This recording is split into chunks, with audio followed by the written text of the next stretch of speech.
Hi guys, it's Zhuzhana. I'm the founder of the Brain Body Potential and the Neurorehabilitation Methods.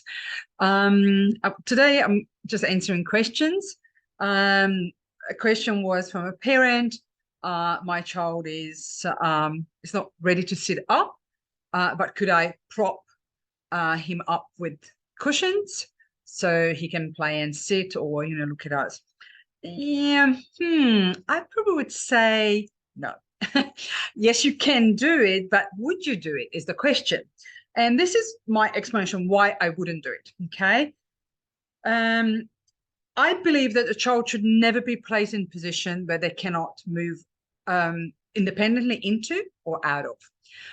So with child development, you just basically allow the child to move through these child developmental or the kind of the milestones or developmental stages.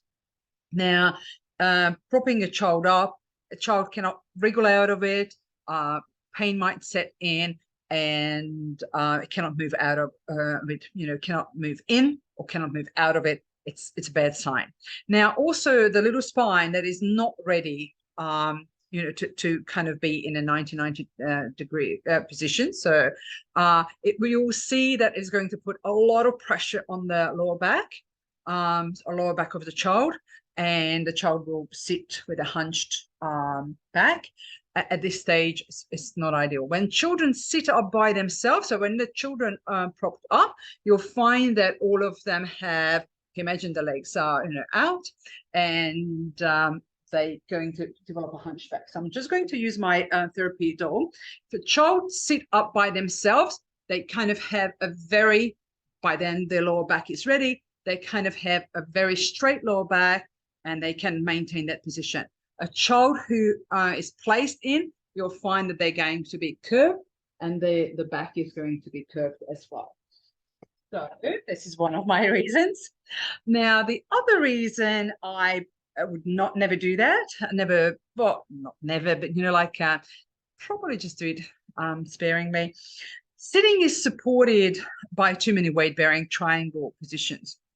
So what do I mean by that? I'll try to draw it on my whiteboard. So when we sit, we have one weight-bearing triangle, the other weight-bearing triangle, so that the legs are here, and then, oh, not very good, am I?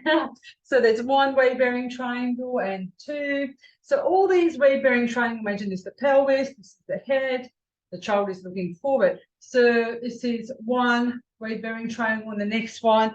So the child basically is supported by weight-bearing triangles that do not allow them to kind of it's a very easy position in a sense to the body. Okay, so weight-bearing triangles do not allow too much feedback to the brain, and obviously not too much feed forward either. Now, this is the time, when the child needs those feedback, whereas my body learning proprioceptive feedback and also integrating reflexes. Now, sitting, I call it a bypass position. Why do I call it a bypass position? Because if you look at it in that sitting position, basically we do not activate and integrate any kind of primitive reflexes. Postural, perhaps the head righting reflex can be activated, but that has to come later. So a child who is not ready to sit up, don't have to worry about too much about head righting at this stage. But what I'm trying to say is it's a bypass position. And now here's my most controversial information. I've seen so many kids who had dyslexia, dyscalculia later on in life who did use even ADD, who used the sitting up, the bypass position, or parents put them into the sitting position too early, or they used that as a bypass position. They never learned to crawl, never learned to commando crawl. They just pushed up, half sitting and played and then sitting. And also, it's also like a holding bay.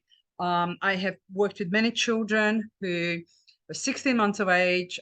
Parents reported the child just happily plays in sitting position, but it's not moving in and out, but just all day plays. And at 16 months of age, they could not crawl or walk or just any of those kind of more active positions. So I have to say, probably propping up a child with Cushing's who's not ready to sit up or cannot sit up by themselves, I would say no. I hope this was helpful. If you're interested in my neurodevelopmental manual, please go to www.Brain Body Potential and look at the neurodevelopmental manual. I hope it's a good read and it's helpful, but also like a training module is coming out shortly where I can show techniques to parents how to activate and integrate reflexes as well. Thank you.